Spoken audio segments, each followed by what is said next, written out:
useful. And today, since we will be delving on a particular storytelling tradition from Gujarat, I am sure that you will find it interesting and insightful as well. Once again, I'm thankful to the patron of this webinar series, Professor Gangabhushan Molankal, sir, Director of the Center for Indigenous Knowledge Systems, Assam University. The chairperson of this session, Professor Saugata Nath, sir, HOD Department of English, and for her efficient and seamless coordination, Dr. Munmun Chakrabarti, madam, from the Department of Philosophy. I'm indeed very delighted to be having this platform. So how I have planned this session today is, in the beginning, I will be showing 3 videos of 3 different storytelling traditions from 3 different parts of India. First is the Pandwani tradition from Chhattisgarh, where you have stories of Pandavas from Mahabharata. The second is the Kawad tradition from Rajasthan.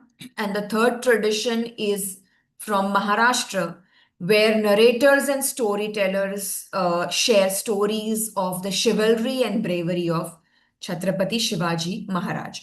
So once we have a look at these couple of short videos, then I will take you through my home state, Gujarat, where over the past 1.5, 2 years, I did some field work with my professor and mentor, Shri P.S. Chari sir, to explore a particular storytelling tradition of the Rathwa community. So let's begin. And I hope that we will have, okay, I will share my entire screen. Okay. So let us first look at a storyteller from Chhattisgarh, Tijan Bai. She is a very well-known storyteller from Chhattisgarh. She's got several awards. And just a minute, I'm just trying to, yeah. Okay, this thing.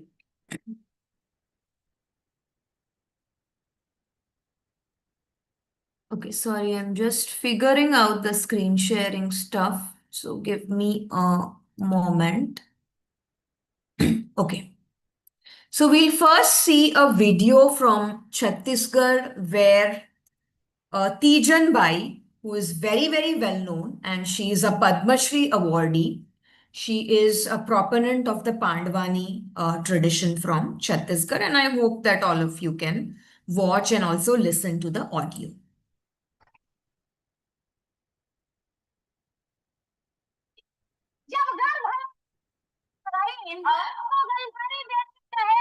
भगवान ना तो यहाँ लड़की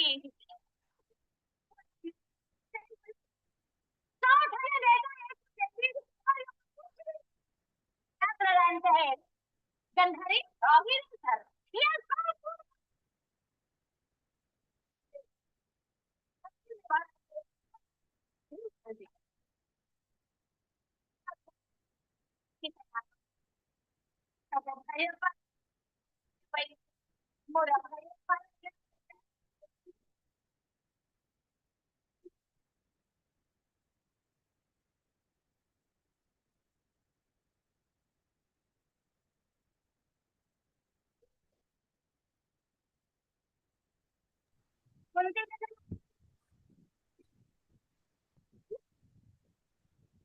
As you could probably listen, there were references to Kunti, Gandhari, Pandu. So Tijan Bai is a very well-known proponent of the Pandwani tradition. We'll also look at another video now.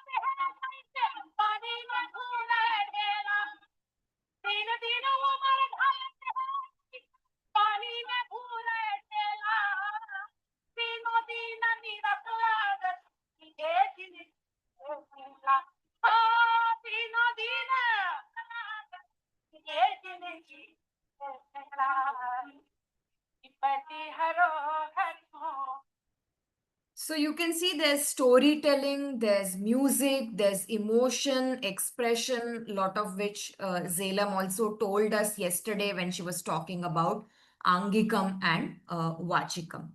Now let us look at another tradition of storytelling, very, very well known.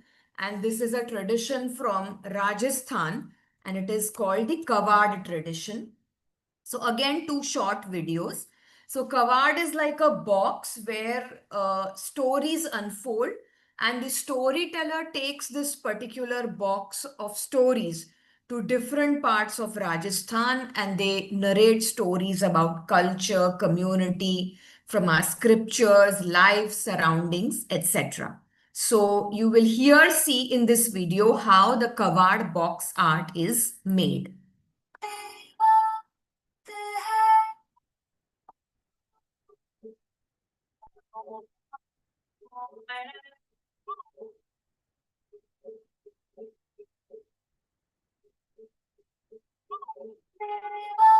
So you saw this is a box, and all the box contains lots of stories. There are people involved in creating this instrument. There are people who tell the stories, and there are people who patronize the stories. So from Rajasthan, the Kawad storytelling tradition is also extremely well known. And there are three people who are involved, three communities or three sets of people who are involved in the Kawad tradition. कावड़ कला क्या कि ये एक traditional art है, ये एक story telling है। इसके अंदर कई प्रकार की कहानियां होती है। ये कावड़ क्या है कि तीन कम्युनिटी मिलके काम करती है। एक तो सुथार कम्युनिटी कावड़ को बनाता है, और भाट कम्युनिटी है जो इसको गांव गांव लेके जाता है और इनके जजमानों के यहाँ पे जाके इसकी कथाएं सुनाता है, और नए जजमान जोड़ते हैं। ये उठ जाते हैं दीपावली के 15 दिन बाद, तो ये कंधे पे कावड़ लेके घर से निकल जाते हैं। जब तक वापस देव नहीं सोते हैं तब तक ये घर नहीं लौटते हैं, क्योंकि अगर जजमान नहीं होंगे तो वो कहाँ गए। तीसरी कम्युनिटी, इसकी जो जजमान होता है वो इसकी तीसरी कम्युनिटी है। So you see the Kawad tradition of storytelling, it involves three communities. The Suthars who make this box or tool, the Bhats who are the storytellers, and the Jajmans who are the patronizers. So yesterday we discussed how storytelling is not an individual art, it is actually a community enterprise. There are many people who get involved in this process of storytelling as a community. They get together, and that is how storytelling has survived in the ancient Indian tradition. Now, the third example is from Maharashtra, and why I am very keen to demonstrate these different examples before I take you to Gujarat is so that we can appreciate the diversity of storytelling traditions that we have in India. If you are on Instagram, you can check this page, Goshta Ithe Sampat Nahi. Goshta means story in Marathi, Ithe means here, yaha. Sampat means finish, and Nahi means no. Goshta Ithe Sampat Nahi, which means the story doesn't end here. The story continues. And there are these two enterprising individuals who have taken storytelling in Maharashtra to the most common person by narrating stories of bravery and chivalry from Chhatrapati Shivaji Maharaj's life. And this particular storytelling tradition from Maharashtra is called Povada. So if you're interested, you can go to their Instagram handle and check. It's okay, even if you don't understand Marathi, you can at least appreciate the way they are trying to disseminate and spread awareness about Shivaji Maharaj's life among common people in Maharashtra and across the country. Shivaji Maharaj 14-15 हात लांब उडी मारतात, दिवसाला 40-50 कोस चालतात, अशा अफवा आग्र्यात महाराजांनी ना आयुष्यभर एक मात्र केले, जर त्यांच्याबद्दल अफवा पसरवल्या गेल्या तर त्या कधी त्यांनी डिनाय नाही केल्या. आणि अफवा पसरवतायत या सगळ्या गप्पा मारतात कोण लोक, तर जसवंत सिंग राठोड, हो मी पण ऐकलंय, शेळचा तो मी पण ऐकलंय 40-50 कोस चालतात. या सगळ्याचा परिणाम असा झाला की लोकांमध्ये आग्र्यामध्ये अशी चर्चा व्हायला लागली की स्वतः बादशाह औरंगजेब जेव्हा किल्ल्यातनं मशिदीत जातो नमाज पडायला, तेव्हा तो आता जास्तीचे पहारे घेऊन जातो, कारण त्याला भीती वाटायला लागली. अशा सुद्धा अफवा या सुमारास आग्र्यामध्ये पडायला लागल्या होत्या, आग्र्यामध्ये वाढायला लागल्या होत्या. So this is a very good example of how ancient wisdom is being used by modern day storytellers. So we saw three examples: Pandwani from Chhattisgarh, Kawad tradition from Rajasthan, and the Povada tradition from Maharashtra. So now I will take you to my presentation on the oral storytelling tradition from my home state Gujarat, and this is this is a project that I undertook over the past 1.5 to 2 years when I was awarded a fellowship by the Center for Indigenous Knowledge Systems, Anadi Foundation. And I decided that it is better to work closer home to explore the rich storytelling tradition in my own region, that is central Gujarat. And this entire project was made possible because of the support of a lot of people, and I will acknowledge all of them at the end of the presentation. So in today's session, I am going to take you through the Gayana tradition. You can call it Gayana tradition. Some people call it Gayano, Gayanu. So there are different names to it. But it is the oral storytelling tradition of a particular tribal community that inhabits the eastern central region of Gujarat, which borders Madhya Pradesh. So you will find that the members of this community also live in Madhya Pradesh, and they share a lot of cultural similarities with their counterparts in Gujarat. So, before we delve into the storytelling tradition of this particular community, we must first understand the tribe that is the custodian of this tradition. So the Rathwa tribe of Gujarat is the custodian of the Gayana tradition. And I want us to understand and appreciate the historical background that they come from, the language that they speak, the beliefs and the culture that they follow, and the value system that they possess, and the art forms that they have. So I'll first introduce you to this particular tribe. So as per the Tribal Development Department of the Government of Gujarat, 14.8% of Gujarat's population is tribal, and this population particularly resides in the 14 eastern districts of the state. There are 26 tribes in the state, out of which 5 of these tribes are particularly vulnerable, and particular districts in Gujarat: Surat, South Gujarat, Vadodara, and Panchmahal, which is where I stay, central Gujarat, Sabarkantha, Banaskantha, which is northern part of Gujarat, and Chota Udaipur, which is where I did most of my fieldwork for this project. These are some districts in Gujarat which are dominated by tribal communities. And the different tribal communities in Gujarat are Koli, Siddhi, Rabari, Bhil or Bhilalas, Ahir community, Bharwad community, the Rathwas, Gamits, Dhodiyas, Bardas, and Wasavas, right? So, particularly, the Rathwas are a very distinct tribe in Gujarat, and they are known for their rich cultural, lively, dynamic traditions. They live a very, very simple life. And in fact, they are native to not just Gujarat. You will find you'll find this community in a different form in some parts of Maharashtra, as well as in the border areas, border districts between Gujarat and Madhya Pradesh. So the origins of the Rathwas can be traced to the Tendla area of southern Malwa and the hilly area of the Vindhyachal range up to the river Narmada. And this particular area is known as the Rath area. So that is how they have their name, the Rathwas, who inhabit the Rath area. They come from the Rath Pradesh. They come from the Rath Bistar. And this means that they come from a hilly and forested region. And this region includes many different towns like Alirajpur, Jobat, Bhabra. In Gujarat, you can find this community in the Chota Udaipur district, particularly in towns like Chota Udaipur, Kawant, Naswadi, Tejgarh, etc. And in the beginning of the 19th century, the western part of this area, it got merged into the Chota Udaipur state, which was a princely state. And this is how the tribe has its name.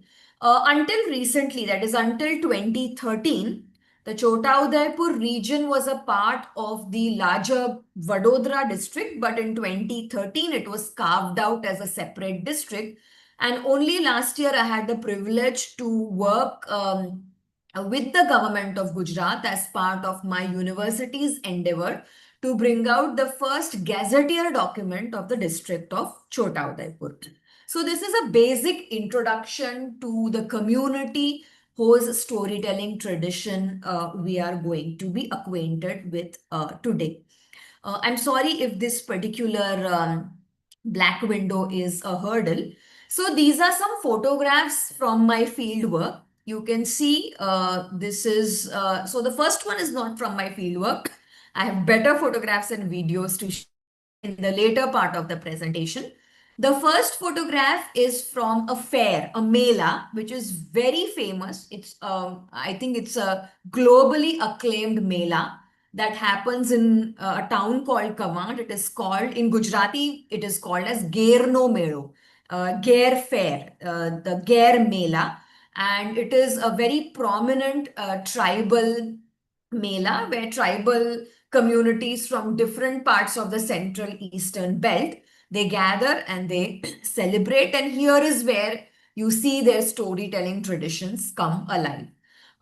This is a picture of the Gharli worship, which I captured at Ditubhai Rathwas house in Jamli village in Chota Udaipur district, when the tradition of storytelling was going on. And here the storytelling tradition is deeply connected with the religious rituals of the community. So I captured this picture during my field work.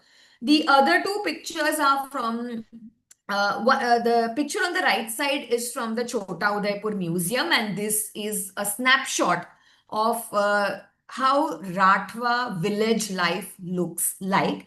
And in the background, you can see Pithora painting, and Pithora is a very important god which is worshipped by the Rathwa community. And this is also a picture of the Pithora ritual from Shri Vadhesi Rathwa's house when I was doing my field work. So, to appreciate and to understand the storytelling tradition of the Rathwa community, we need to understand their art and culture. So, as I told you, the entire central eastern belt of Gujarat, which is called Gujarat's Purva Patti, it is rich with oral traditions, and these oral traditions are reflected in the tribal life of the communities that inhabit this region. The Rathwas are a very important tribal community in this region, and they are primarily nature worshippers. They consider sun, moon, clouds, earth, fire, trees, water as gods, and they worship nature. And in fact, a lot of the stories that you find in the Rathwi and Bhilala language, they are about the elements of nature. And very peculiarly and particularly, many stories about river Narmada, which is considered to be the lifeline of Gujarat, can also be found in the oral storytelling traditions of the Rathwas. They celebrate different festivals like Holi, Diwali. So the photograph of the Gairno Melo, the Gair Fair that I showed just in the last slide, it happens 3 or 4 days after the Holi festival. So they celebrate Holi, Diwali, but they also have indigenous festivals like Divaso, Ind Puja, Kuvariya Puja, Pithora Puja, Gam Shahi, Akhatrich, etc. The major gods that the Rathwas worship are Babadev, Vagdev, Simbodo, and they have different gods for different occasions. So they worship different gods for family, for marriage, for village for animals, for rain, for peace, for health, for ancestor worship. They have different gods. And especially if you visit a Rathwa village, for each village has a Gram Dev. Each village has a Gam Dev, that is the god of the village. And this Gram Dev or Gam Dev is worshipped at the beginning of any ritual by offering food and by offering puja and archana to the respective dev and to the ancestors. The Rathwas, they regularly host different fairs which depict their cultural diversity. They firmly believe in ancestor worship, and their storytelling traditions also reflect a reverence for nature and for their ancestors. On a weekly basis, the Rathwas host Haat, which is a weekly marketplace where there is an exchange of culture and products. So hearts are also a very unique feature of the Rathwa community. So for every occasion, they have specific rituals, they have specific gods and goddesses that they worship. And the Rathwas, they celebrate festivals not just for enjoyment, entertainment, and leisure, but they celebrate festivals to connect with the community, to connect with the divine, to connect with nature, and to discover a larger purpose in life. So, festivals that they celebrate, in which their storytelling traditions are embedded, it's an opportunity for the community to connect with life, connect with people around them, connect with society and community, and connect with nature and divine. A typical Rathwa village comprises of a patel, a pujaro, a badvo, who is the priest, and community leaders and wazirs who are at the helm of decision making, organizing these rituals and festivals. The primary language that the Rathwas speak is Rathvi, and there are different dialects, there are different languages which tribal communities across Gujarat speak. So, for example, there is Dungri Bhili, there is Panchamahali Bhili, there is Gamit, there is Varli, there is Garasia. So, like this, the Rathwas speak Rathvi, but they are also very well versed in Gujarati. One of the important rituals in which the storytelling of the Rathwa community is embedded is the Pithora ritual, and typically Pithora is a painting. Let me show you this image. This is an example of a Pithora painting, and these paintings are usually painted in the walls of the veranda of a typical Rathwa household. But for the community, this is not just an art form. This is not just a painting. It is deeply connected with worship. It is deeply connected with the divine. And they paint the Pithora on specific occasions for specific purposes and reasons. We will learn more about this. So, like other indigenous communities across the country, reverence to ancestors is a very important religious and cultural feature of the Rathwas.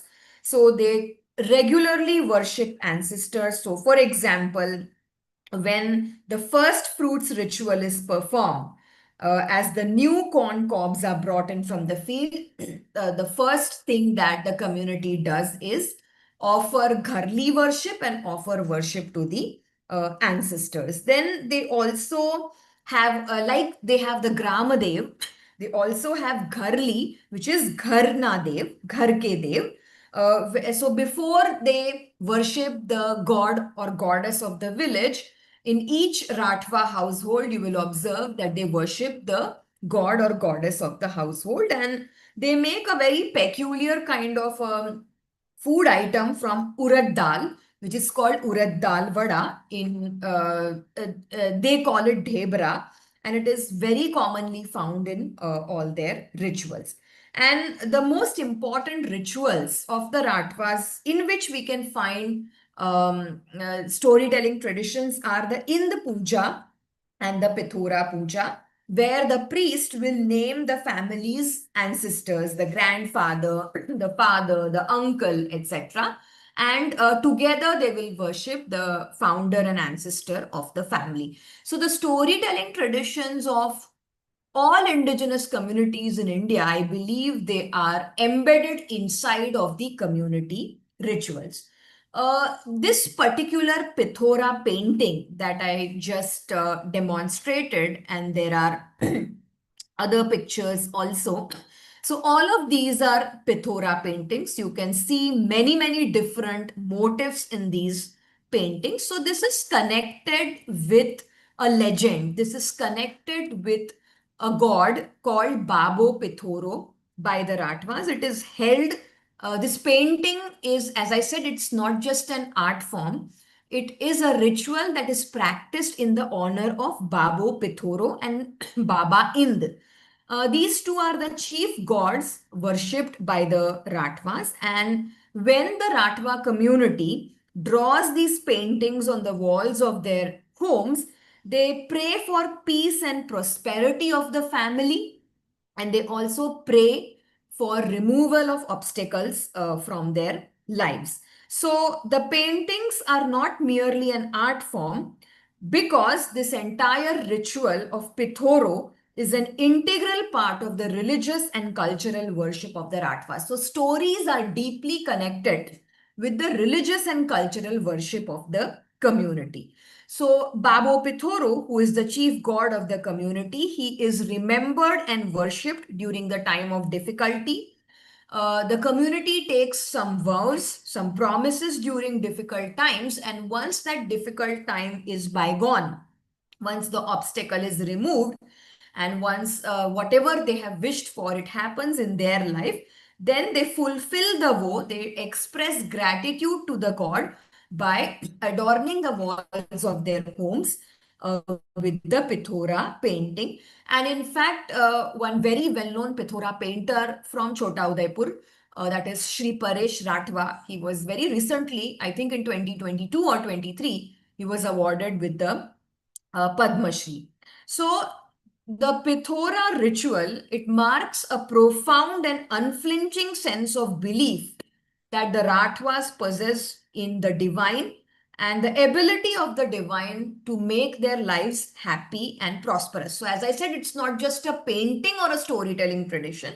It is the belief of the Rathwas that when they paint this Pithora on the walls of their house, their lives will be happier and prosperous. And as you can see these images, there are about 165 types of motifs that can appear in a single creation of Pithora painting. There are motifs about horses, gods, goddesses, ancestors, etc. And the uh, the the creation of this painting, it also has some steps and rituals. I will be showing some videos to emphasize how the storytelling tradition in the Rathwa community, it's very structured. It's very well organized.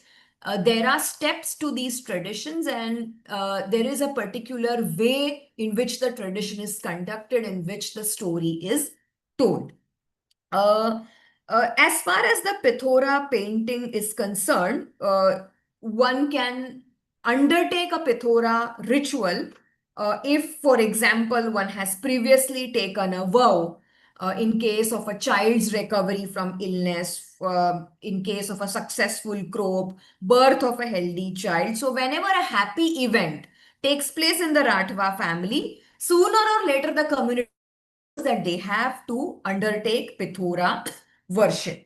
And sometimes one individual family in the community will do it. Some other times the entire village will come together and do it, and all the other members of the village will participate, will contribute in their own capacity. So all these rituals in which storytelling can be found in the Rathwa community, they are not individual driven, they are community driven, and the entire community will give offerings, will give their support, they will participate in the preparation of the feast, they will participate in dancing and singing. So the community comes together irrespective of any kind of status or identity during such rituals.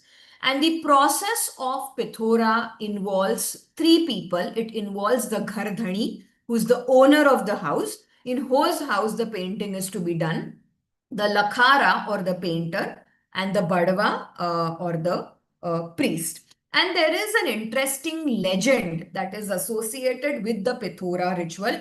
This legend is also a story. So the Rathwas have many stories associated with their gods and goddesses, with their festivals. So Babo Pithoro, who is primarily worshipped by the Rathwas, he was the celestial and divine child of Rani Kali Koyal. And when I was doing my field work, I visited a temple of Rani Kali Koyal. So this particular god, Baba Pithoro, he was born as an illegitimate child. His existence, his birth was unknown to his father, Kandurana, and he was abandoned by his unmarried mother, Kali Koyal. He was instead found and raised by his mother's sister, Rani Kajal. And there are many temples of Rani Kajal also in the Chota Udaipur district of Gujarat. And since Baba Pithoro's lineage was not known to Baba Ind, who was Kali Koyal's brother, that is Baba Pithoro's nephew, Baba Ind got very, very worried when Pithoro demanded a share of the kingdom. And ultimately, Baba Pithoro's divinity was revealed, his real identity was revealed, he was accepted by the king, and from that time, he has been worshipped by the community, he has been honored by the community through Pithora paintings. So now I will, after establishing this background and context, because understanding and appreciating the festivals, the value systems, the legends, the stories, the language and culture of the Rathwas, only then we'll be able to appreciate the storytelling tradition that I worked on, that is the Gayana tradition. Now, I want to emphasize that the Gayana tradition, which I'll be talking about in the next few slides, and like the Gayana tradition, I'm sure there are numerous other surviving oral storytelling traditions in different parts of India. We must acknowledge these traditions as India's long-standing heritage of storytelling.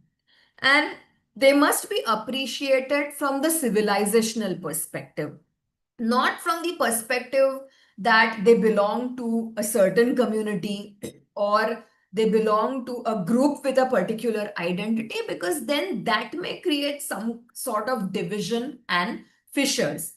And this is a challenge that we as academics and researchers may face when we set out to do field work with indigenous communities. So at the outset, I want to acknowledge that the tradition, like the Guyana tradition, they are a gift of India's knowledge system and India's civilizational legacy. If we try to look at these storytelling traditions as separate, as distinct, as different from other Indic traditions, I'm sure in Bengal there are many interesting storytelling traditions, in Odisha, in northeastern states of India, etc. So all of this is a part of a unifying civilizational legacy, and we must be very careful that we are not studying these traditions as separate from dharmic traditions, as separate from Indic traditions. In fact, these storytelling traditions, they reinforce and they reiterate India's position as a civilizational land and her contribution to the world. So the Gayana, it is known as the song of creation. And the Rathwas have several songs, several poems, several storytelling traditions, but Gayana is one of the most prominent storytelling tradition.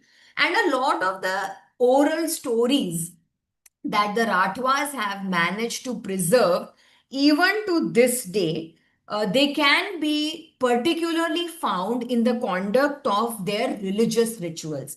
So if you go to a particular, if you go to a typical Rathwa village in the belt that I referred to, the Central Eastern belt, during rituals such as Ind Puja, Kumariyo, Pithora Puja during the celebration of Holi, Diwali, Divaso. We find the enactment of these songs, dance, stories, and theatrical traditions. So, for example, the Rathwas specific songs which are dedicated to pleasing the rain god. They have specific songs relating to farming and agriculture, kheti sambandhi geeto. They have specific songs for festivals like Holi, Diwali, Divaso. They also have dedicated songs for important occasions in human life, such as arranging marriage, death, taking a vow or a promise. Interestingly, they also have songs devoted to liquor and alcohol. And all these songs, traditions, poems, bol, they are collectively referred to as Geet, Bol, or Gayana.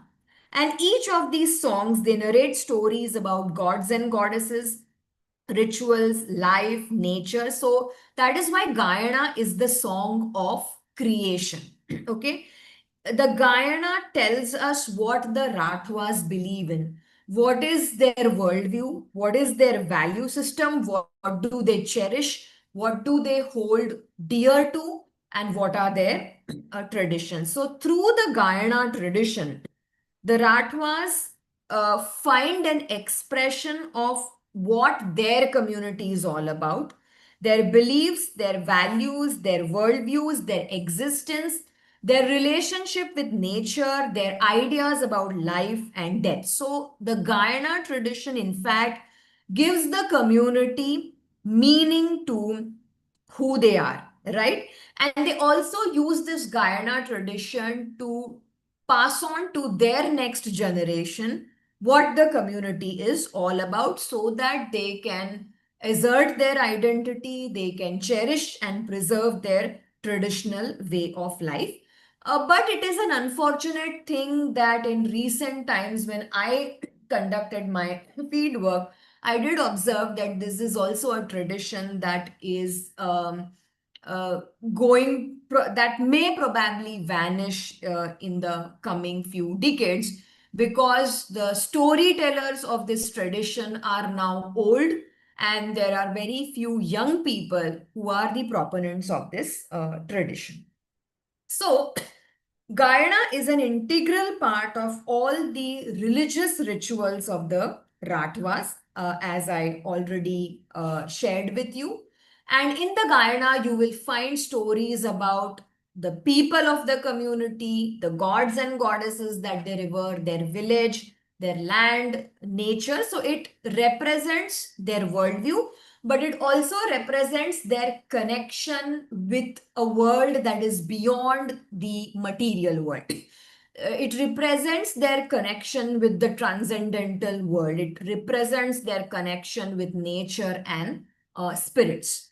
So you can say that the Gayana or the Gayanaro tradition is a religious song. It is full of music and dance, as I will show you some videos in the subsequent slides. And it is sung and narrated in all the important religious rituals. Whatever ritualistic traditions the community undertakes at different occasions throughout the year, the Gayana is an integral part of that ritual. Now, who is responsible?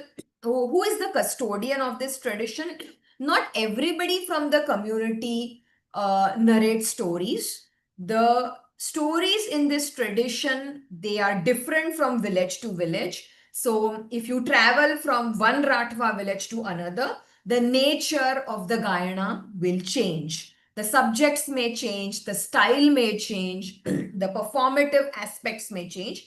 But the Gayana is usually sung by the Badwa or the Badvo, that is the priest or the shaman, who is knowledgeable in this tradition. And he is usually accompanied by a group of people who are called the Gayanios. And they carry a drum with them, which is called dhak.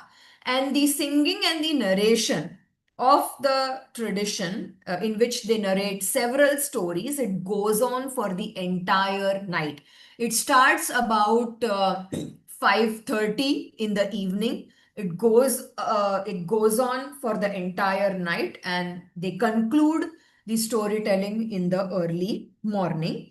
And typically during the months of April and May, when the Rathwas perform Indal Puja, and during the months of July and August, where they perform the Divaso tradition, during these two particular instances, you will definitely find them engaging and performing or participating and presenting the Gayana tradition. In fact, if you want to visit and understand what is the tradition all about, how do they narrate stories, you have to particularly plan your visits during the months of April and May, July or August.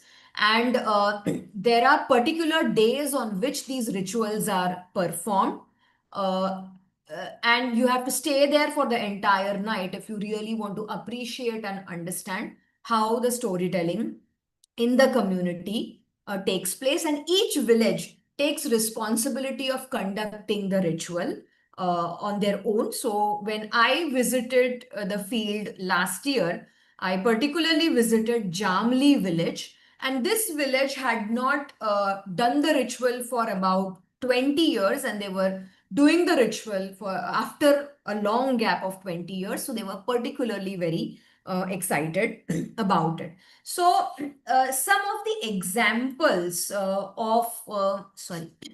of the examples of what are the subjects and the themes in this storytelling tradition. So the Badavo or the priest, along with the group of singers, the people who accompany him during the storytelling, they narrate stories about how gods and goddesses were given particular names.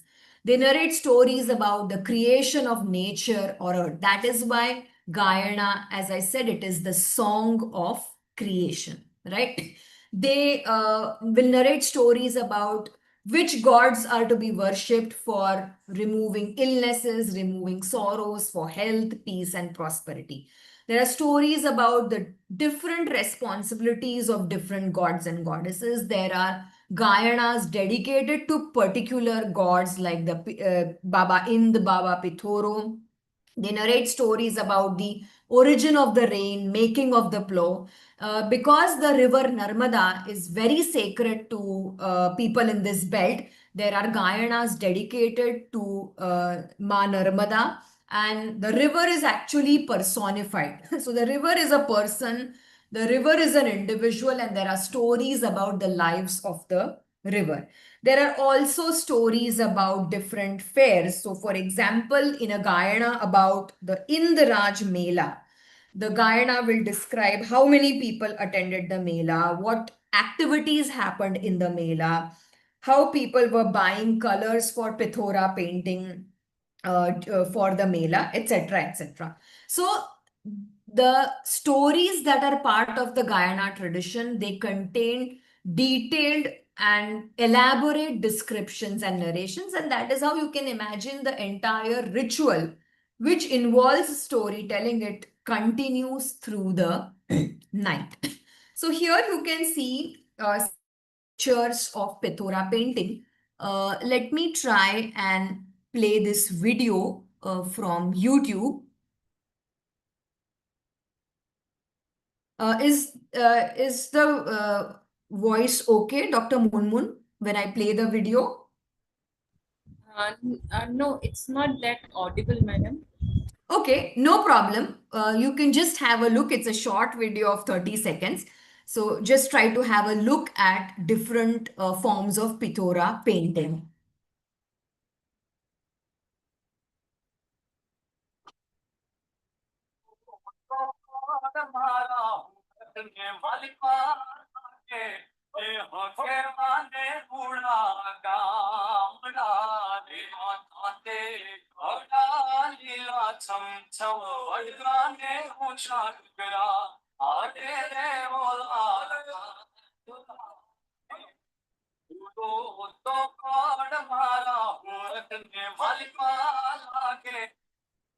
Okay.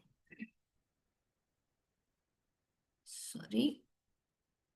Yeah. So, if you are from the field of literature or performing arts, one can also examine the Gayana tradition from that perspective. So this entire project that I conducted was under the mentorship of Shri P.S. Chari, who is a very well-known theatre personality in Gujarat. And very recently, he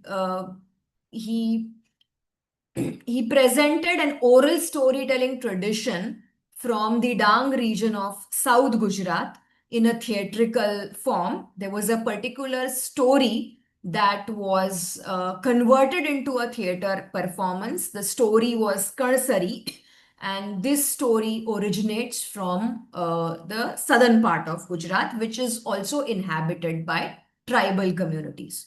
So the storytelling tradition Gayana, it is a form practiced by the Rathwa communities who inhabit Kawant, Alirajpur, Badwani. So Kawant is in Gujarat, whereas Alirajpur and Badwani are in Madhya Pradesh. So the villages which are on the border of Gujarat and Madhya Pradesh, you will find this storytelling tradition there. And it is basically a musical tradition. Also, there are dances involved in it, but it is sung as a thanksgiving to the god. There are many different stories narrated in the Gayanaro. One of the stories is about River Narmada.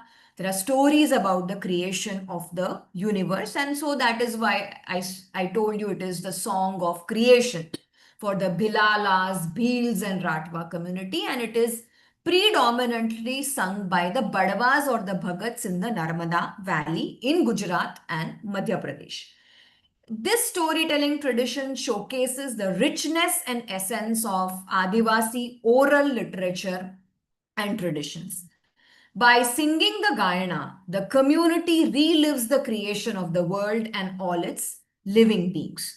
It is religious in nature, but if we overlook that aspect, it is also performative, it is entertaining, it is creative, it is complicated, and it is also a tale of magic and adventure in the Bhilali dialect of the Rathwas. So there are different kinds of stories that are woven in Guyana.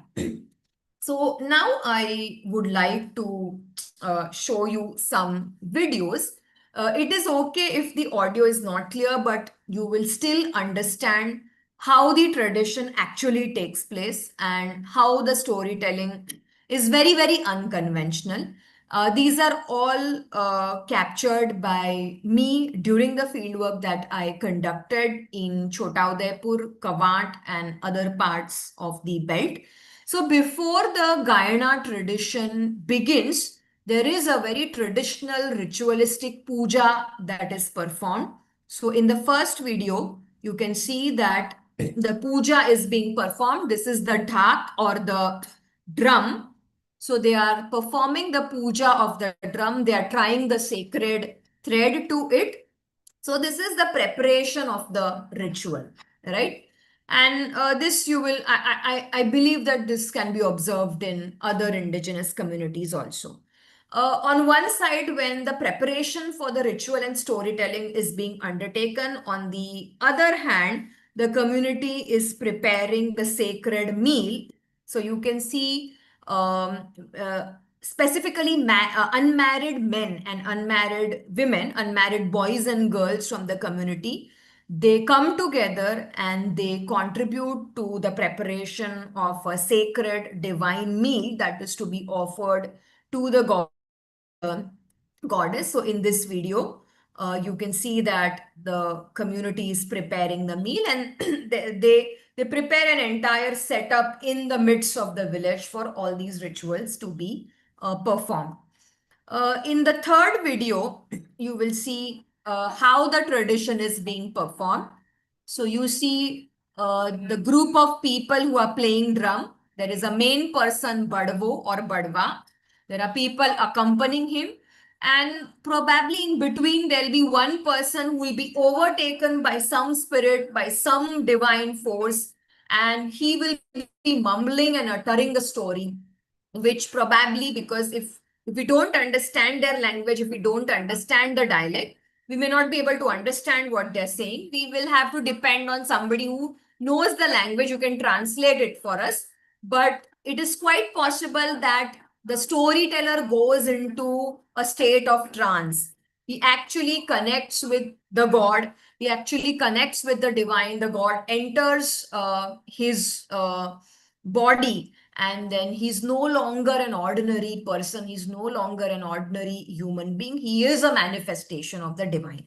And in the last video, you can see there's a group of people. This is their attire. They wear a red turban, a green shirt, a white dhoti, and they carry the gamcha or a dupatta or a shawl. And so this is the traditional attire of Rathwa men.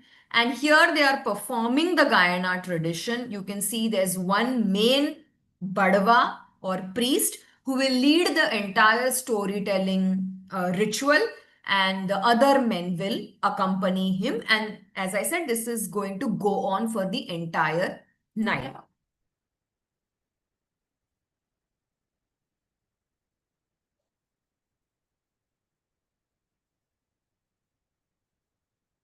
So you see, they're also sitting in a particular way. So everything is decided. It is well organized. It is structured. There are some rules and regulations to follow, and it is done in a particular way. These are some pictures from Jamli, the village that I conducted field work in, and this is the Gamshahi tradition. Here you can see how they have made the arrangements. These are all the people of the village. This is the center of the village where the ritual is performed. They worship a tree, so they carry in branches of a tree, a particular tree from some other village that is brought to this particular village in a very traditional style. There is a person who is playing the drum, and men and women will dance around the entire arena or the entire venue. And that is the beginning of this tradition, which, as I said, will go on for the entire night. So the role of the Badavo or the priest or the shaman who leads this tradition is very important for us to understand. So you can think of the Badavo as a leader who leads this ritual. He is probably a wise person from the community. He is probably somebody knowledgeable from the community. So he is a source who connects the community and its individuals to the gods and goddesses. So the community cannot approach the god directly. The gods and the goddesses have to be approached through the Badava, through the priest. And whenever the community is in trouble, they go to the Badava and they seek solutions and help from him. And when he is narrating the Gayana, he may go into a trance, some spirit may embody him. So, in tribal culture, as Ratnagar says, gods come to people only in fleeting epiphanies. They do not reside in temples. So, interestingly, the storytelling tradition Gayana, it is not performed inside of any temple. It is performed in an open field. Or, for example, when I did my field work in Mathwad, which is in Madhya Pradesh, the tradition was performed in a particular person's house. So the storyteller here, the Badvo, he represents knowledge that comes to him from his ancestors. So he is an inheritor of generational legacy, of generational knowledge. So not everybody is proficient in this tradition. There are particular individuals who are proficient in their tradition, in this tradition. So when I went to Jamli village, they had invited the Badavo from a village in Madhya Pradesh to perform or to partake or to lead the Gayana tradition. So the storyteller here is not just about anybody. He represents the knowledge that has come to him from his ancestors. He should possess knowledge about the belief systems, rituals, and customs of the community. He becomes a medium to connect the community with the divine.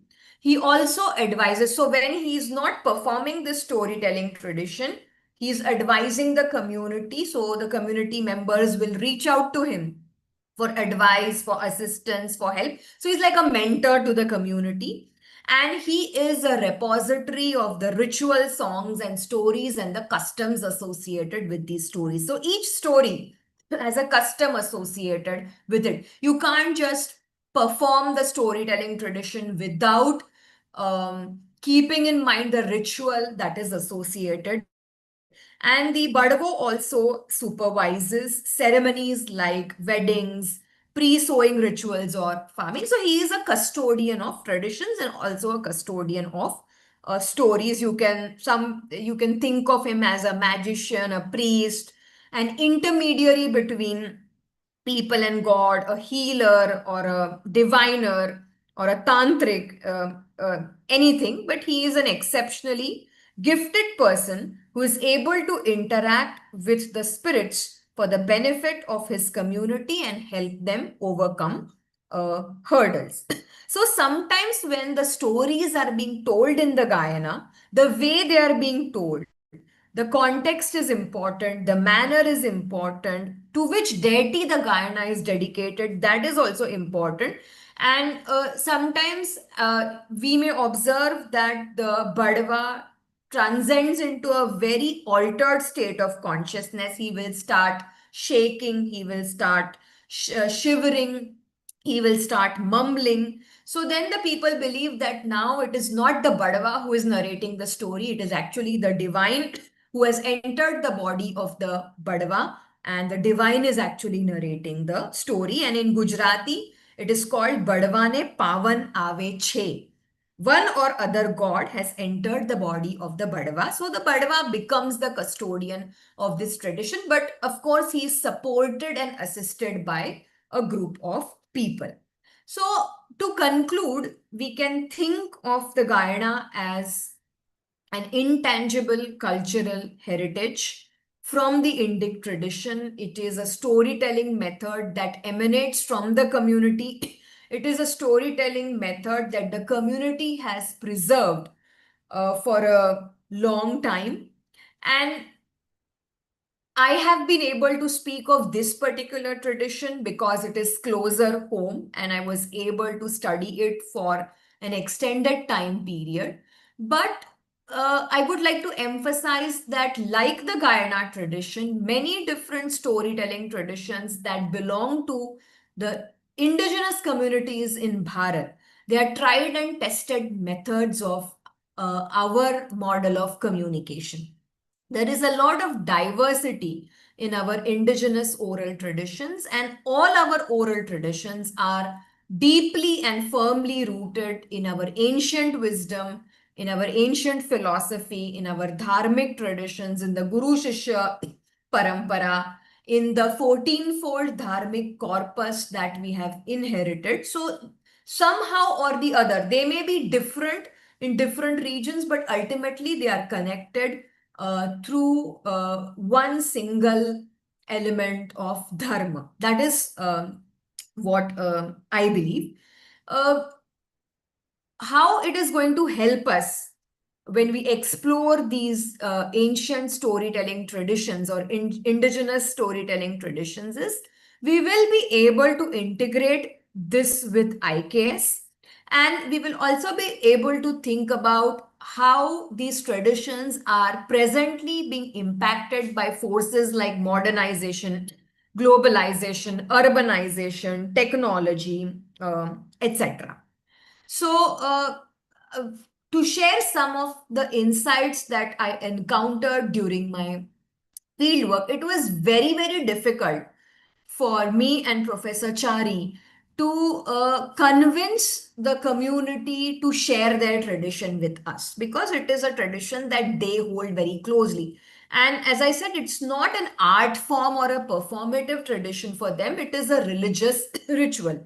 It is very, very sacred. For me, probably the Gayana is simply a song, dance, music, stories, but for them, it is way beyond song, dance, music, stories. It is their heritage. So for them to share this tradition with us, it took us a lot of time, rapport building, multiple number of visits to convince that we were really interested in understanding this storytelling tradition as they had preserved it.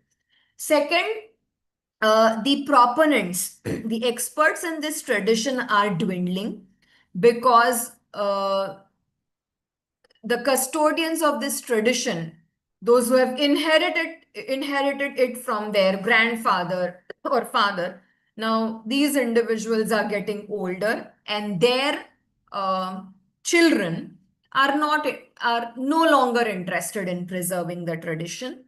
They are no longer interested in the storytelling legacy. They want to go to urban areas, they want to work in factories, they want better lives in cities, they want to go to colleges and universities in urban areas. So it is difficult to find or trace and get hold of the practitioners of such traditions and get them to share these traditions with you. For example, in Mathwad, when I spoke to the Badwa, he told me that his kids would make fun of what he was doing. They were not very happy with him participating in this tradition, going to different parts of the district and narrating stories. They did not consider his work as very respectable. And his children had moved out of the village and they were studying in the city. One was working in the city, and they wanted nothing to do with the tradition. So he lamented. He was sad. He said, after I am no longer there, who is going to continue this tradition? I was hoping that my children, the next generation, would appreciate and partake in this tradition, but they are not interested. In fact, they don't like me doing this. So this gave us a reality check of how these traditions are being impacted by these different forces in modern times, and what the community, the government, and other stakeholders can do to preserve these traditions. So these are some references that helped me during my project, specifically Amita Bhavaskar's dissertation, which has been transformed into a book because she has extensively studied the Bilala tribe in the Narmada Valley. There is an interesting work in the linguistic tradition. So participants from literature and linguistic can check out Nishant Choksi's work. He's from IIT Gandhinagar, and he has done some exemplary work in the tribal literature and languages of Gujarat. A very important work on the Pithora and Gayana tradition comes from Professor Subhash Isai, who is a professor of English literature. I think he's retired now. He has done some amazing work on the Pithora traditions and the storytelling traditions of the tribal communities of Gujarat.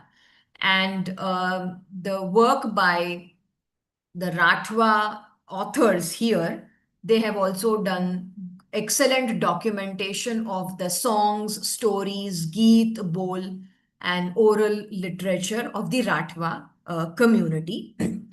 I would like to acknowledge that this research, the field work that was conducted by me, was made possible by support and funding from the Center for Indigenous Knowledge Systems, Anadi Foundation, Tamil Nadu. I'd applied for a fellowship, and when I was selected, I carried out 6 months of field work with the center's support. My mentor in this project was Dr. Rachna Bhanagaonkar from the Maharaja Sayajirao University of Baroda, Dr. Mala Kapadia from Anadi Foundation, and of course, my own theatre teacher, Shri P.S. Chari, who has worked extensively on the theatre traditions in Gujarat. And as I said recently, he performed the oral storytelling tradition from south of Gujarat in the form of a play, Kansari, which was then taken to different parts of the country, Bhopal, Kolkata, National School of Drama, etc. I got a lot of help for academic material from the Bhasha tribal community in Tejgarh, Chota Udaipur. Many locals such as Ditubhai Rathwa, my student Sejal Rathwa, Vadhe Singh Rathwa also supported me throughout the fieldwork. And since the storytelling traditions in Gujarat are very many, I also sought assistance from professional storytellers, Shri Aniket Pandya, Zelam, who was there in yesterday's session, Manasa, who is a friend. And I had a very thriving cohort during the fellowship. All of us were working on different projects, so they should also be credited with the successful accomplishment of this work. So it was not possible to conduct such an extensive work without support from these people. Thank you.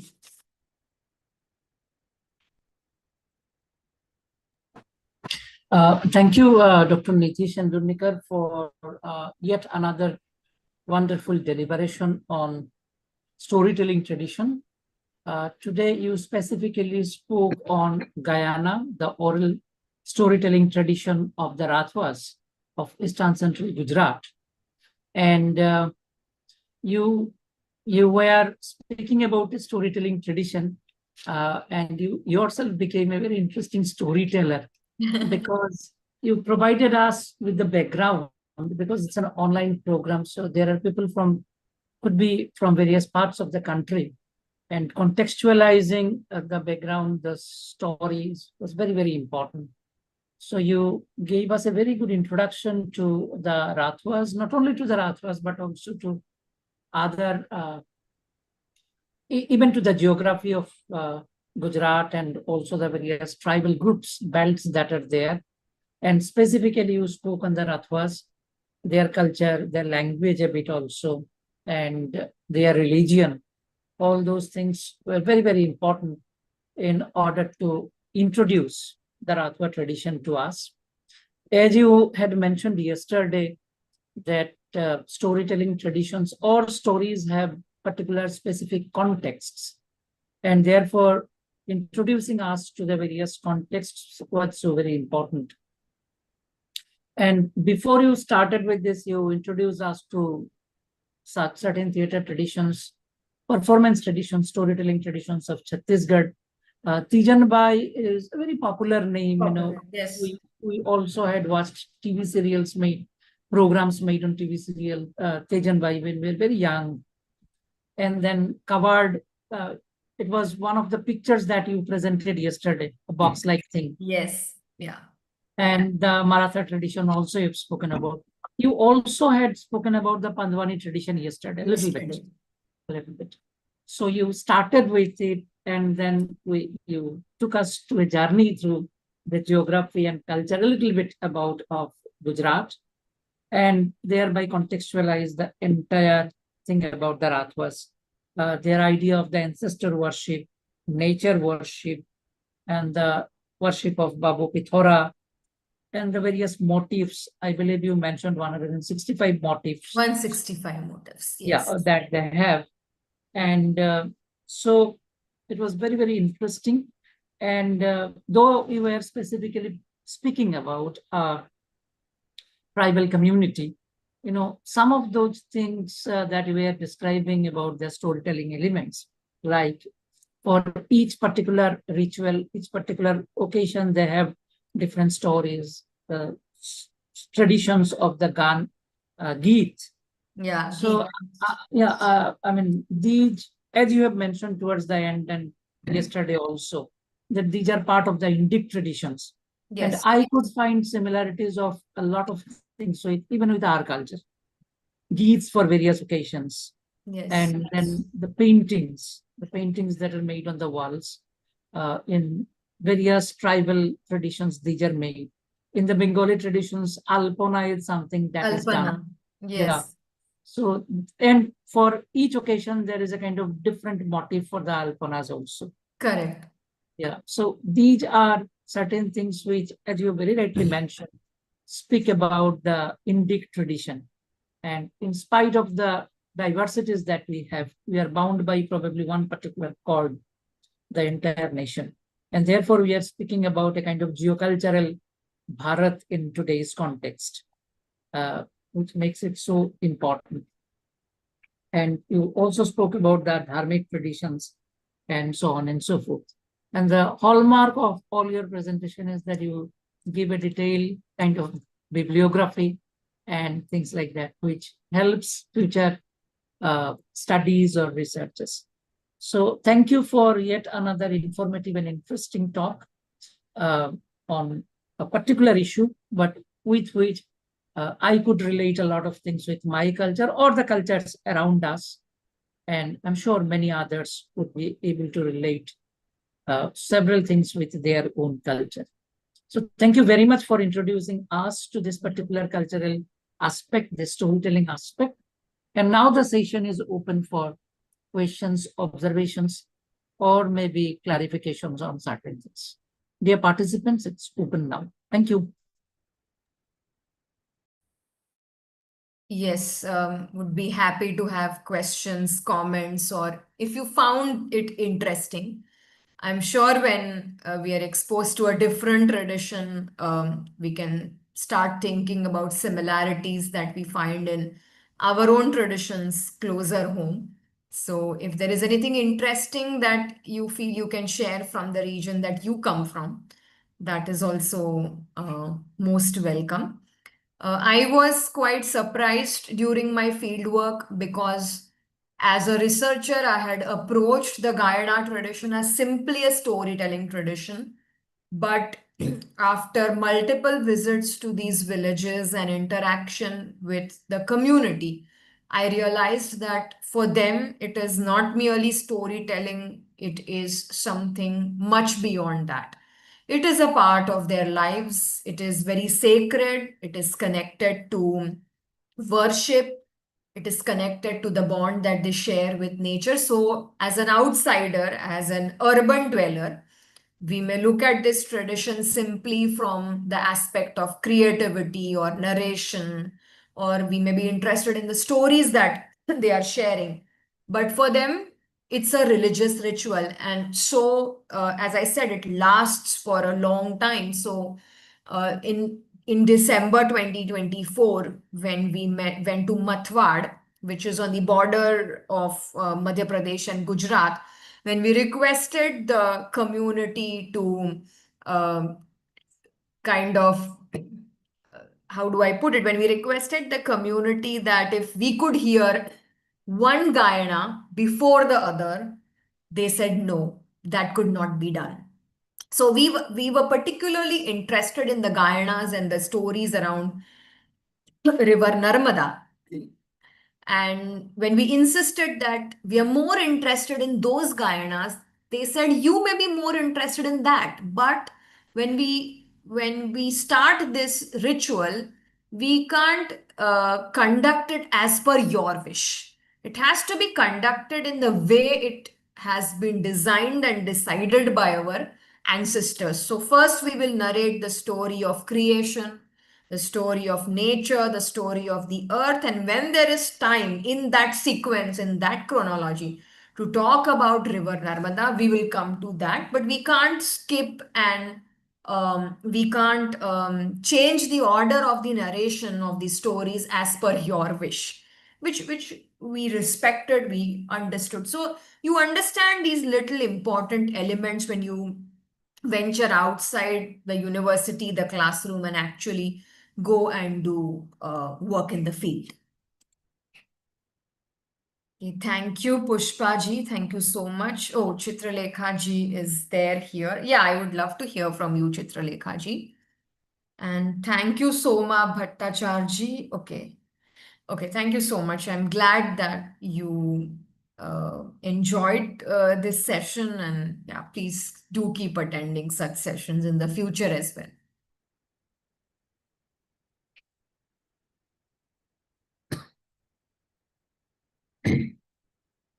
Okay, there's a question a little bit about the Pithora storytelling tradition and about the legend Babo Pithoro. So yes, Pushpaji, good question, and I'm sure that anybody who's not from Gujarat will be interested in understanding the Pithora tradition. So, typically, it's a painting tradition, and there is a legend of Babo Pithoro attached to that tradition. As I told you, there are two main gods that the Rathwas worship, Babo Pithoro and Baba Ind. So, Baba Ind is the uncle, and Babo Pithoro is the nephew. And it talks about their relationship and how there's a legend around the birth of Babu Pithoro, how he is an illegitimate child of Rani Kali Koyal, who is Baba Ind's sister. So Baba Ind has seven sisters. Kali Koyal and Rani Kajal are two among the seven sisters. And Kali Koyal falls in love with Kandurana. She conceives, she gives birth to Baba Ind, but she hides it from her brother from the community. So nobody knows about the royal lineage that Babu Pithoro carries. But when he gets to know about who his mother is, and he's raised by his aunt Rani Kajal, and if you travel in central Gujarat, you will find that there are temples, places of worship dedicated to Rani Kajal, Rani Kali Koyal, and Babu Pithoro. So these are gods and goddesses who are worshipped. And once Babu Pithoro lays claim on the kingdom, on the throne, his identity is revealed. Who he is and what his lineage is revealed, and Baba Ind accepts him, and that is how he is worshipped. So he is a very important central figure in the demonic tradition of the community. So the community worships him in such a way that if they are facing some obstacles in their life, if they are going through a rough patch or phase in their life, they take the Pithora vow. They take a promise, and once they come out of this rough patch, they decide to engage in Pithora worship, and that is how Pithora paintings come to be created. So once a family decides that I have taken a vow, they have to fulfill the vow. At the end of whatever they have wished, once it's achieved, it is incumbent on them to take this vow, and the manifestation of this vow is in the form of the ritual and the painting. And if you see these paintings and the different motives, they are also trying to tell a lot of stories. And even in the creation of this painting, the painter, the house, the person in whose house this painting is being created, and the badwa, all these three play an important role. So if you go to a village, you will find that they take colors from a particular place, they organize the ritual in a particular way. So it's connected to both stories, it is connected to the art form, but it is also connected to how important Baba Pithoro is for the community. It is believed that if you worship him, your life will be peaceful, prosperous, you will be in good health, and all your sorrows will vanish. Yeah, and I will share. So, if you're interested in learning about this tradition, you can go to sahapedia.com. Okay, I'll just type it in the chat box. Sahapedia has some very interesting articles on the Pithora tradition. I can share some links with Dr. Munmun and she can pass it on to you. But you'll get to read a lot about these tradition from the community itself. There are scholars from the community who have worked and documented and done research on this tradition. So you can check Sahapedia and you will know more about the Pithora painting and the Pithora tradition, which is connected with the story of Babu Pithoro or Baba Pithora. Yes, I think Monica ji has a question. Yeah, Monica Chakma has raised her hand. If she can speak up. Yes. Monica. Good evening, ma'am. My name is Monica Chakma. I'm a research scholar from the Department of Philosophy, Assam University. It was such an insightful experience to hear from you, ma'am, on oral storytelling tradition in Gujarat. So we do have oral storytelling tradition in each communities across the country. I do have a queue of questions. My questions are number one, what is common in all these traditions, and how do oral storytelling traditions differ across communities? And can oral story traditions survive in literate or urban societies? So these are the few questions I have, madam. Namaste, Monica ji. Thank you for joining this session. And it's great to know that you are a research scholar in Assam University. And I'm sure that we need more research scholars like yourself to study and engage with these topics. All three questions that you asked are pertinent and very interesting. So let me take it one by one. So you're saying, how are these oral storytelling traditions? What do they have in common? How are they different? So I think what they have in common, in my understanding, is that their core principles are aligned and similar. So nature worship, ancestor worship, respecting the environment, living harmoniously, community bonding, helping each other, uh, offering food, offering prayers. I think these are some basic dharmic Indic principles which are common to most oral storytelling traditions in indigenous communities, because they have not developed as distinct storytelling traditions. They are embedded in religious and ritual worship. I will give you one example. In Gujarat, we have a tradition of theater, ancient theater tradition, Bhavai. So, what is Bhavai? Bhavai is the worship of the goddess, Ma Durga, Ma Amba, Ma Shakti. It is the worship of the Mother Divine. Recently, during Navratri on Ashtami, I had the fortune to witness a traditional Bhavai performance where there were Bhavaiyas, that is, performers from northern Gujarat, in about a village that is 30-40 kilometers from where I stay. And how this performance started was with the invocation of the goddess. So they created a sacred space inside the Devi temple. They invoked the goddess, they engaged in religious worship and prayer for about half an hour. Then the entire performance troupe, it came out and conducted prayers, rituals in the sanctum sanctorum, in the main courtyard of the temple. And once that was done, then the performance started. And in Bhavai, in Gujarat, there are different vesh, different roop. So there is Karnano vesh, there are Vesh. So Vesh means forms. So there's a form of Krishna, there's a form of Ganesh, there's a form of other gods and goddesses, then there are forms of local heroes and local gods and goddesses. And again, the performance continues through the entire night. In between the performance, the performers also do Ras and Garba. But the performance is dedicated to the god and the goddesses. And when we were trying to take photographs and when we were trying to videograph the performance, the performers told us that we can't do it because it's not just a performance, it's a dedication, devotion, and a sacred invocation of the goddess. So the entire space where this performance is being carried out is sacred. They're trying to invoke the goddess. So if we photograph and videograph, that hinders in the process.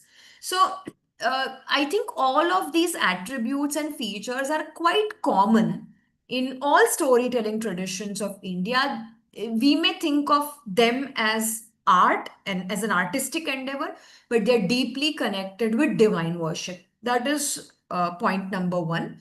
They may be different in terms of the context from which they emerge, the stories that they tell, the languages in which these stories are told, the rituals that are performed, and the peculiar ways in which the tradition is performed. So, for example, if I witness a Bhavai performance in central Gujarat, it is very, very different from a Bhavai performance in North Gujarat, South Gujarat, or in Saurashtra. If I'm playing Garba here, where I stay, it's different from the Garba that is played in Saurashtra. It is different from the Garba that is played in South Gujarat. So, depending on the region, the values, ethos of the region, the context and the history of the region, the performances and the traditions may differ. But of course, there is a lot of give and take that always happens.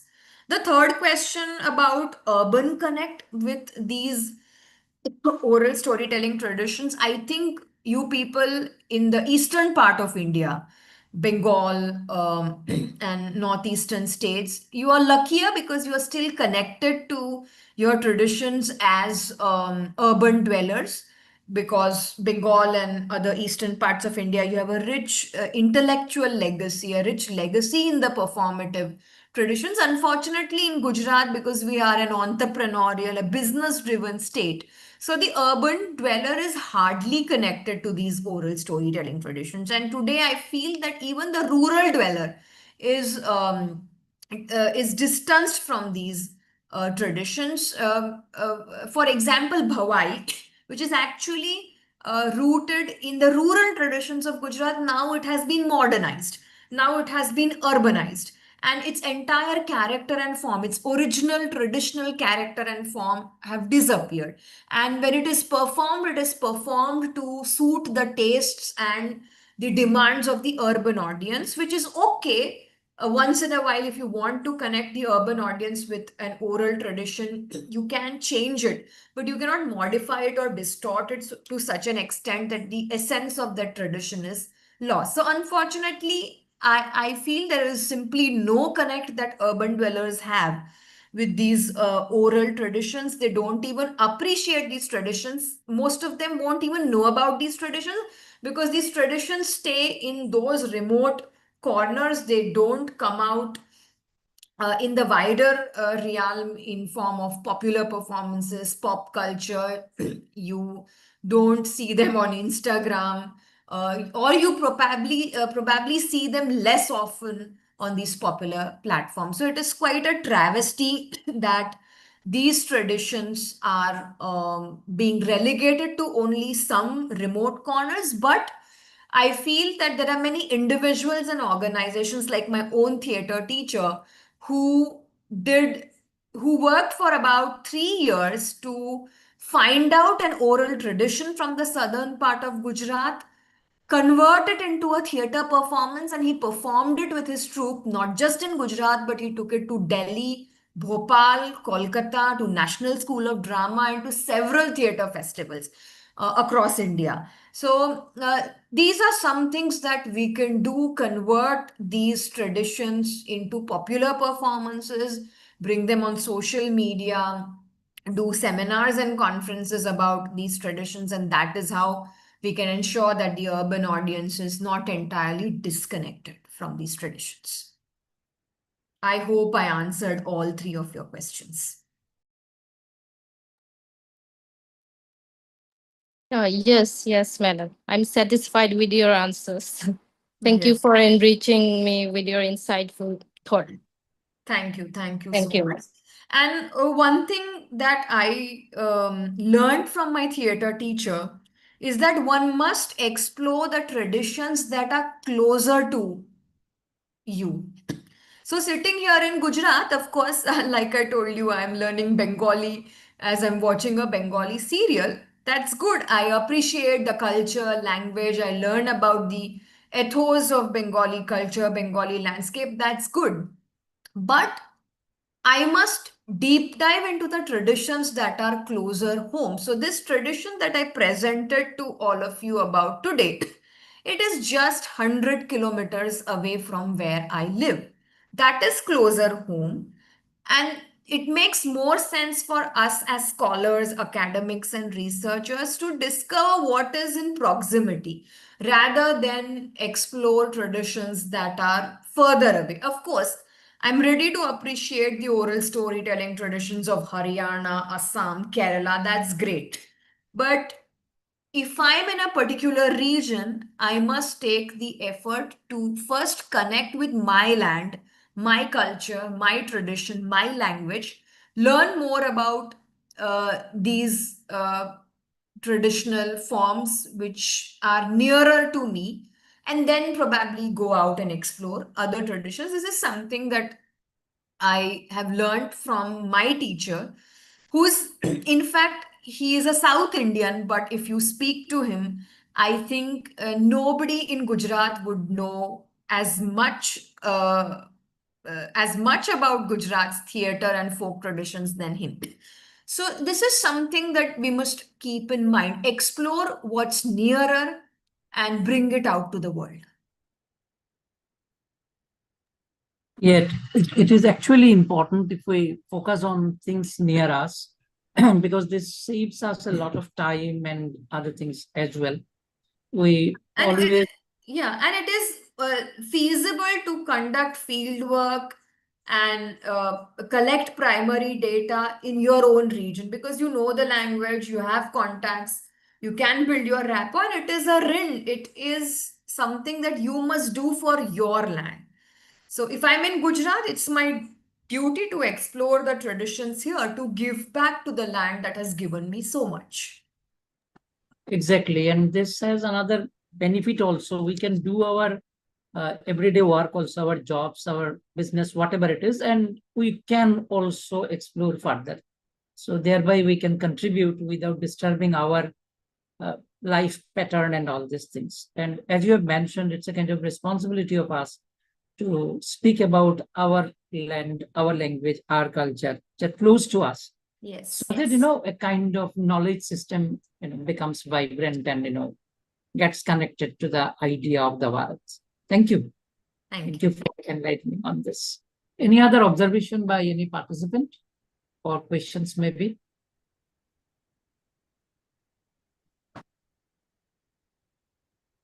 Probably not anymore. And the participants, I'm sure, like me, have been highly enriched by your deliberation. Thank you, Dr. Nidhi ji. Thank you so much. Really nice to have you once again, and we'll definitely have you with us in our other webinars and maybe in seminars also, when the kind of it will be possible on your part to travel to this part, and we'll have Absolutely. more I would sessions. love to travel to Assam. Yes, from west to east, and Yes. and Dr. Munmun is there. Our Professor Gangabhushan is also there. They're doing a big work for the university with the CIKS, and we are sure to have more sessions with you in the future. Thank you. Over to you, Dr. Munmun. Thank you, sir. Thank you so much for sharing this session, and also for sharing your valuable insights with us. And I also sincerely thank our speaker, Dr. Nidhi ji, for this very, very insightful, informative, and comprehensive deliberation. It's really, really a very, very interesting and a thought-provoking presentation, Nidhi ji. Most important thing that I have noted, in your this 2 days lecture, that by exploring these storytelling traditions, we can actually get an opportunity to understand our own culture, our own religion, our even philosophy, art, and in fact, our root. We can reconnect with our root. We can reconnect with our own self. We can reconnect with our society, with the nature, with everything. And the kind of bond we share with other, with nature, that will be strengthened by this approach. So it plays a very, very important role. In fact, I would say you have actually given us a very important content, and that we should consider very sincerely, because even though we are from a different background, coming from philosophy, not directly connected, but as I said yesterday also, the root of philosophy has started from this same thing. As I said, even if we see the Shruti or Tarka or Smriti Prasthana, all these things are like full of such stories. So this is very, very interesting. You have given us a new perspective to understand storytelling, the role of storytelling in our culture, in our tradition. And I believe it's sad that it is slowly, as you mentioned, disappearing due to urbanization and modernization. But uh, I believe that I'm very optimistic that with the joint effort of all of us or IKS, we can revive it. So there are people who are really working, and we also can, as an academician, we can also give our own effort to revive this.